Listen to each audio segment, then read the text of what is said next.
வணக்கம், வாழ்க வளமுடன். நம்ம Pondicherry home learning forum YouTube சேனல்ல தாம்பத்திய உறவு பத்தி பல பதிவுகள். ஏன் இந்த தலைப்புல நிறைய பதிவுகள்? இது என்ன சர்டிபிகேட் கொடுத்த யூடியூப் சேனலா பாத்தீங்கன்னா, இன்றைய தேவை இதுல புரிதல் இல்லாத போக்கு, அதனால் ஏற்படக்கூடிய சமுதாய கஷ்டங்கள், குடும்ப சிக்கல்கள்ங்கிறது ரொம்ப பெருசா இருக்குது. அதனால அதை பத்தின பதிவுகள் தோணும் போதெல்லாம் சொல்ல வேண்டிய கடமை.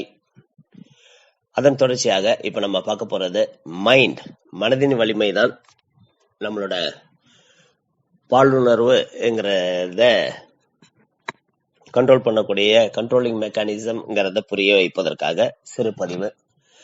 கவர்ச்சி என்பது இரண்டு விஷயங்களை பொறுத்தது. நம்முடைய மன நிலையையும் நம்மை கவர்கின்ற பொருளையும் நாம் எப்படி மதிப்பிடுகிறோம் என்பதையும் பொறுத்தே அமைகிறது. மனநிலை சரியில்லாத போது இனிமையான ஒரு மியூசிக் கேட்டா கூட ஐயோ இரிட்டேஷன் ஆகுது, அதை முதல்ல ஆஃப் பண்ணுங்க என்று சொல்லக்கூடிய மனநிலை உற்சாகம் இல்லாத நேரத்துல தோணும்.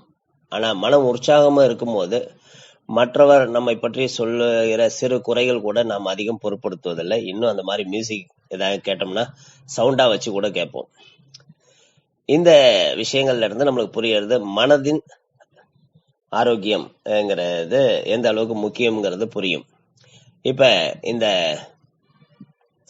தம்பதிகள் தங்களோட தாம்பத்தியத்தில் வெற்றி பெறுவது எப்படின்னா, இருவரும் மிக நெருக்கமான சூழ்நிலையில் வாழ வேண்டிய ஒரு சூழ்நிலையில் இருக்கிறாங்க. இருவரின் வாழ்க்கையும் ஒன்றோடொன்று பின்னி பிணைந்ததாக இருக்கிறது. இந்த இருவரின் கவர்ச்சியினை மனநிலை வேறுபாடுகள் அதிகம் பாதிக்கப்படக்கூடும். இந்த பாதிப்பு எல்லை தாண்டாமல் பாதுகாப்பதில்தான் தாம்பத்திய வாழ்க்கையின் வெற்றியே இருக்கிறது. சிலர் தங்களுடைய செக்ஸ் வாழ்க்கை திருப்தியாக அமையவில்லை என்று கவலைப்பட்டுக் கொள்கிறார்கள். மற்றவர்கள் வாழ்க்கை போல அமையவில்லை எனவும் எண்ணிக்கொள்கிறார்கள். இது பெரும்பாலும் மிகைப்படுத்தப்பட்ட கூற்றாகவே இருக்கிறது. உடல் உறவு என்பது இயற்கையான ஒன்றுதான். பசியை போல, சுவாசிப்பதை போல. உடல் உறவு திருப்தி என்பது பெரிதும் மனதை பொறுத்த விஷயம். தம்பதிகளிடையே அன்பு சரியான முறையில் நிலவினால் உடல் திருப்தியும் சரியாகவே அமையும். செக்ஸ்ல திருப்தி ஏற்படவில்லை என்றால் சொல்றவங்க பெரும்பாலும் உணர்ச்சி பூர்வமான உறவு கொள்ள முடியாதவர்களாகவே இருக்கிறார்கள். செக்ஸ் உறவின் முக்கியத்துவத்தை யாரும் குறைத்து மதிப்பிட்டு விட முடியாது. ஆண்கள் தங்களுடைய மகிழ்ச்சியை பெரிதாக நினைப்பதைப் போலவே பெண்கள் உணர்ச்சிகளை பற்றியும் நினைக்க வேண்டும். உடல் உறவின் போது ஆண்களுக்கு சமமாக பெண்களும் இன்பத்தை அனுபவிக்கிற உரிமை படைத்தவர்கள். இன்பம் ஒரு தலைப்பட்சமானது இல்லை என்பதை ஆண்கள் உணர வேண்டும். தாம்பத்திய வாழ்க்கையில் செக்ஸ் உறவுக்கு கொடுக்க வேண்டிய முக்கியத்துவம் கொடுக்கப்படுவது மிக மிக முக்கியம். இதைதான் நான் அடிக்கடி எடுத்து சொல்லிட்டு இருக்கிறேன். இப்ப அதை மிஸ் பண்ணும் போது பல பெரிய பிரச்சனைகள், எதிர்காலத்துல கேன்சர் மாதிரி பிரச்சனைகள் கூட வருதுடாங்கிறது தான் எடுத்து சொல்லிட்டு இருக்கிறேன். உடல் உறவு இப்படித்தான் நிகழ வேண்டும், இந்த சூழ்நிலையில் தான் நிகழ வேண்டும் என்கிற சம்பிரதாயம் இயற்கையான செக்ஸ் எழுச்சிக்கு தடையாகி விடுகிறது. உடல் உறவில் ஏற்படுகிற ஆணும் பெண்ணும் தயக்கமில்லாத மனநிலையில் உறவு கொள்ளும் போதுதான் முழுமையான இன்பம் கிடைக்கிறது. இதுல கவனிக்க வேண்டியவை, செக்ஸ் உறவில் கவர்ச்சியும் சுகாதாரமும் முக்கிய அம்சங்களாக கருதப்பட வேண்டும். அவை வெறும் கடமை போல மேற்கொள்வது அதன் சுவாரஸ்யத்தை கெடுத்துவிடும். உடல் உறவு பற்றி பேசுவது நாகரிகம் அல்ல என்பது தவறான கருத்தாகும். கணவனும் மனைவியும் அது தொடர்பான தங்களுடைய பிரச்சனைகளை மனம் விட்டு பேசி தீர்வு காண வேண்டும். இதில் சங்கோஜமோ கூச்சத்துக்கோ இடம் இருக்க கூடாது. ஒருவர் திருப்தி செய்ய முடியாது என்ற அச்சம் எக்காரணம் கொண்டும் இருக்கக்கூடாது. இந்த அச்சமே ஆரோக்கியமான செக்ஸ் உறவுக்கு தடையாகிவிடும். உடலுறவு கொள்ளும் சமயத்தில் கணவனும் மனைவியும் குடும்ப கவலைகளை விவாதித்துக் கொண்டிருக்க கூடாது. மன இறுக்கம் செக்ஸ் உறவுக்கு தடையாகிவிடும். உடலுறவு கொள்வதில் ஆணின் தேவைகளும் பெண்ணின் தேவைகளும் வேறு வேறாக இருக்கிறது. ஆண் அவசரக்காரன், வேலை முடிந்தால் போதும் உடல் கூறுபடி உடலுறவுக்கு பெண் உடனே தயாராகி விடுவதில்லை. அதனால் முன் விளையாட்டுகள், அதாவது ஃபோர் பிளே அவளுக்கு தேவைப்படுகிறது. இதை கருத்தில் கொண்டு கணவன் மனைவியுடன் ஒத்துழைப்பது அவசியமாகிறது.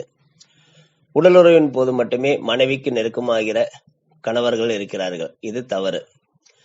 அன்பை வெளிப்படுத்த உடலுறவு கொள்ளாத சூழ்நிலையிலும் கட்டி அணைத்தல், ஒரு சின்ன ஹக், ஒரு முத்தம் போன்ற செயல்கள் மூலம் கணவன் தன் அன்பை வெளிப்படுத்த வேண்டும். உடலுறவு திருப்திக்கு கணவன் மனைவி இருவருமே ஆரோக்கியமாக இருப்பது அவசியம். எனவே சத்துள்ள உணவிலும் போதுமான ஓய்வும் இருவருக்கும் தேவைங்கிறத உணர வேண்டும். திருமணமான புதியதில் செக்ஸ் உறவு சுவாரஸ்யம் மிகுந்ததாக இருக்கும். பழக்கத்தின் காரணமாக சலிப்பு ஏற்படுவது உண்டு. குறிப்பாக ஆண்கள் அம்மாதிரி சந்தர்ப்பங்களில் வேறு பெண்களின் நெருக்கத்தை பெறுவதற்கு முயற்சிப்பதும் உண்டு. மனைவி மிகுந்த விழிப்புடன் இருத்தல் வேண்டும். அதற்கு ஒரு வழி செக்ஸ் உறவில் சலிப்பு ஏற்படாதவாறு புதுமைகளை கடைபிடிக்க வேண்டும். தாம்பத்தியம் என்பது விசேஷமான உறவாகும். இதற்கு இணையான வேறு எந்த உறவினையும் சொல்ல முடியாது. தெரிந்தும் தெரியாமலும் இந்த உறவினை பலப்படுத்தவும் பலவீனப்படுத்தவும் தொடர்ந்து சம்பவங்கள் நிகழ்ந்து கொண்டே இருக்கும் நம் வாழ்வில். இருவரும் அன்றாட வாழ்க்கையில் வெளியில் ஒரு அன்பான சொல் மனதில் பதித்து இரவில் செக்ஸ் உறவின் போது இன்பத்தை மிகுதியாக்குவதும் உண்டு. எனவே உடல் உறவு கொள்ளும் நேரத்தில் மட்டும்தான் செக்ஸ் செயல்படுகிறது என்ற எண்ணம் வேண்டாம். அன்றாட வாழ்க்கையில் நடைபெறும் சிறு சிறு சம்பவங்கள் கூட செக்ஸ் உறவில் பாதிப்பினை ஏற்படுத்தலாம். ஆகவே கணவனும் மனைவியும் உணர்ச்சி பூர்வமான நெருக்கத்தை ஏற்படுத்தக்கூடிய உறவினை எப்போதும் வைத்துக் கொள்வது நல்லது. காதலர்கள், அதாவது திருமணத்துக்கு முன்பு இருக்கும்போது மட்டும்தான் இருவரும் சேர்ந்து இனிமையாக பொழுதை போக்க வேண்டும். பீச்சு பார்க்குன்னு சுத்துறாங்கிறது நம்ம பார்க்கிறோம். திருமணமான பிறகும் காதல் உறவு சிறப்பான முறையில் நீடிக்க வேண்டுமானால் கணவனும் மனைவியும் சேர்ந்து வெளியில் கிளம்பி மகிழ்ச்சியான பொழுதை போக்குகிற பழக்கத்தை ஏற்படுத்திக் கொள்ள வேண்டும். குடும்ப சூழ்நிலையிலிருந்து இது மாற்றத்தை ஏற்படுத்தி இருவரும் இணைந்து மகிழ்ச்சியை பகிர்ந்து கொள்ளும் புதிய சூழ்நிலையை அவர்களுக்கு ஏற்படுத்தி கொடுக்கும்.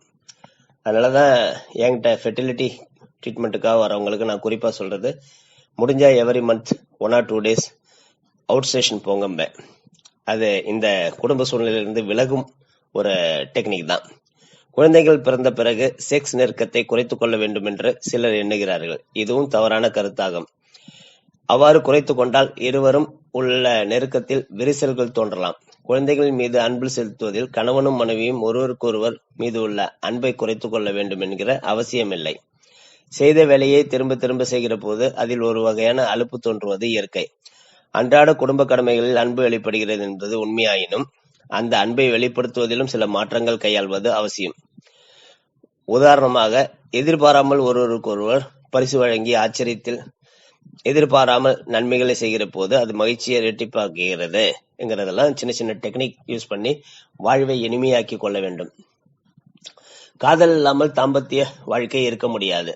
திருமணமானவுடன் காதல் முடிவுக்கு வந்து விடுகிறது என்பதோ அல்லது திருமணமானவுடன் காதல் பலவீனப்பட்டு விடுகிறது என்பதோ உண்மையல்ல. குடும்பம் என்கிற பாத்திக்குள் காதல் பயிர் செழித்து வளர வேண்டும். அதற்கு நாம் தான் எருவிட்டு நீர் பாய்ச்சி செழிக்க செய்ய வேண்டும். அதற்கான சில யோசனைகள். காதல் என்பது இயற்கையானது. அது தானே வளர்த்து கொள்ளும் எனது தப்பு கணக்கு போடாதீர்கள். காதல் வளர்வதற்கு உங்களுடைய முயற்சியும் தேவைப்படுகிறது. ஒருவருக்கு பிடித்த காரியத்தை இன்னொருவர் செய்வதன் மூலம் காதலை வளர்க்க முடியும். வயதானால் கவர்ச்சி குறையும் என்று எண்ணுவது தவறு. உண்மையான அன்பு கவர்ச்சியை மட்டும் அடிப்படையாக கொண்டது அல்ல. வயது எதுவானாலும் இருவரும் சேர்ந்து மகிழ்ச்சியாக இருக்கக்கூடிய விஷயங்களில் ஈடுபடுவதன் மூலம் காதல் உணர்ச்சி குறையாமல் பார்த்து கொள்ள முடியும். சமத்துவ உணர்வு ஏற்பட்டால் அன்பு குறைவதற்கான சந்தர்ப்பங்களும் குறைந்து போகும். எதை எதிர்பார்க்க வேண்டுமோ அதை மட்டும் எதிர்பார்த்து காரியம் செய்ய வேண்டும். கணவன் செய்வதை மனைவி செய்வதை கணவனும் பாராட்ட கற்றுக்கொள்ள வேண்டும். ஒருவர் குறை கூறி கொண்டிருக்க கூடாது. அவ்வாறு சுட்டிக்காட்டவும் வேண்டிய அவசியம் ஏற்பட்டால் நாசுக்காக சுட்டிக்காட்ட வேண்டும். மனம் புண்படாதவாறு சுட்டிக்காட்ட வேண்டும். கொடுக்காமல் எதையும் பெற முடியாது என்பது பொது விதி. அன்பை கொடுக்காமல் அன்பை பெற முடியாது. இது குடும்ப வாழ்க்கைக்கு மிகவும் பொருத்தக்கூடிய ஒரு வரி. பரஸ்பர மரியாதை, மனம் திறந்து பேசுதல், குறைபாடுகள் இருந்தால் அதை பெரிதுபடுத்தாமல் மனம் விட்டு பேசி தீர்த்து கொள்ளுதல் ஆகியவற்றின் மூலம் தாம்பத்திய அன்பை பெருக்கி வளர்த்து கொள்ள முடியும். மனத்தாங்கல் ஏற்படுகிற போது அதை முடிவுக்கு கொண்டு வருவதற்கு முதல் முயற்சியை யார் செய்வது என்கிற தயக்கம் இருக்கக்கூடாது. இதுக்கு வேதாத்திரி மகரிஷி ஒரு டெக்னிக் சொல்லியிருப்பாரு. யாரு அதிகமா அன்பு செலுத்துறீங்களோ அவங்க முதல்ல அந்த மனத்தாங்கலை நிவர்த்தி செய்யற ஏற்பாடுகளை செய்யுங்க. அது யார் முதல்ல பேசுறது, யாருகிட்ட அன்பு அதிகமா இருக்குதோ அவங்க செய்ய வேண்டிய விஷயம் பாரு. தாம்பத்திய வாழ்க்கையில் கௌரவ பிரச்சனைக்கு இடமில்லை. தவறுக்கு வருத்தம் தெரிவிப்பது தவறாகாது. இந்த முயற்சியினை மேற்கொண்டாலும் அது அன்பை வளர்க்கிற முயற்சியாக அமைய வேண்டும். சோ இப்படி இந்த தாம்பத்திய வாழ்க்கைங்கிறது மேக்சிமம் மனம் சம்பந்தப்பட்டதுங்கிறதுனால இந்த சொன்ன விஷயங்கள் எல்லாத்தையும் பாத்தீங்கன்னா ரொம்ப சின்ன சின்ன சின்ன சின்ன விஷயங்களா இருக்கும். ஆனா ஒரு அந்யோன்யம் நெருக்கம்ங்கிறது இந்த சின்ன சின்ன விஷயங்களால தாங்கப்பட்ட ஒரு மாளிகைங்கிறத உணரணும். இதுக்கு பல நேரங்கள்ல தேவைப்படும் போது மன அழுத்தங்களை போக்கக்கூடிய சில மலர் மருந்துகள், ஹோமியோபதி மருந்துகள், ரொம்ப அதிகமான லைக் சந்தேக குணங்கள் இந்த மாதிரி தலை தூக்கும் போது அதை தவிர்ப்பதற்கு, அது நேர்மறை சிந்தனையாக மாற்றுவதற்கு ஹோமியோபதி மருந்துகள், மலர் மருந்துகள் பல உள்ளன. அதனால உங்களுக்கு தேவைப்படும் போது சிறு கரெக்ஷன்ஸுக்கு இந்த மாதிரி நல்ல மருத்துவத்தை நாடுவது தவறில்லை. அதனால ஒரு தாம்பத்தியம், இனிமையான தாம்பத்தியம், மகிழ்ச்சியான தாம்பத்தியம் ஒரு குடும்பத்துக்கு எந்த அளவுக்கு தேவை, ஒரு குடும்பம் நல்லா இயங்குவதற்குங்கிறத நீங்க எல்லாம் உணரணும். வாழ்க வளமுடன், வாழ்க நலமுடன். இந்த மாதிரி ஹெல்த் ரிலேட்டட் பதிவுகள் உங்களுக்கு தொடர்ந்து கிடைப்பதற்கு Pondicherry homeo learning forum YouTube சேனலை சப்ஸ்கிரைப் பண்ணுங்க, கமெண்ட் பண்ணுங்க, லைக் பண்ணுங்க. உங்க நண்பர்கள் உறவினர்களுக்கு இந்த பதிவை ஃபார்வர்ட் பண்ணுங்க.